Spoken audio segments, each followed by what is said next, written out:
பரங்கிக்காய் பொரியல் எப்படி பண்ணலான்றதை பார்க்கலாம் வாங்க. ஒரு பேனில் ஆயில் ஊற்றிட்டு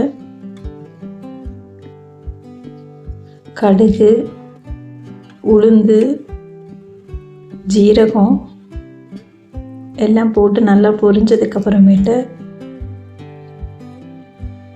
பச்சை மிளகா நல்லா வதக்கிட்டு 4 பல்லு பூண்டு நல்லா சாப் பண்ணி அதையும் நல்லா வதக்கிக்கணும். கருவேப்பிலை போட்டு கருவேப்பிலையும் நல்லா வதங்கினதுக்கப்புறம் ஒரு பெரிய வெங்காயத்தை சாப் பண்ணி அதையும் ஆட் பண்ணிக்கலாம். ஒரு தக்காளி அதுவும் நல்லா வதங்கினதுக்கு அப்புறமேட்டு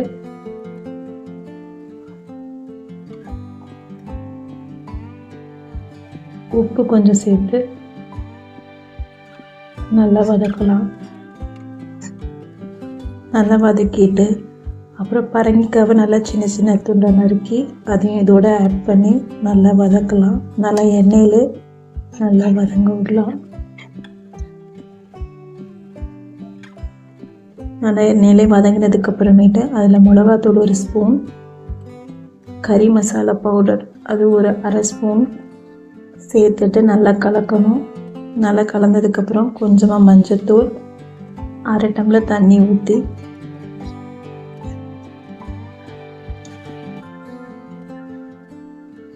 நல்லா பரங்கிக்காக வேக வச்சுக்கலாம்.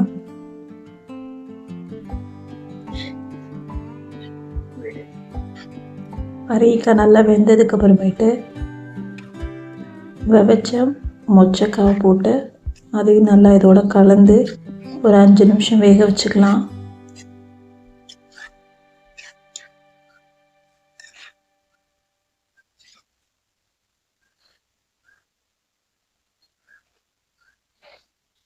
ஒரு 5 நிமிஷம் நல்லா ஒன்றா கலந்து வெந்ததுக்கு அப்புறமேட்டு அதில்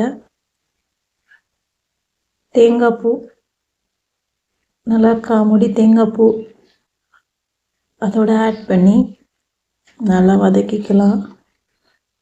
வதக்கிட்டு கொத்தமல்லி தூவி இறக்குனா பரங்கிக்காய் கூட்டு ரெடி.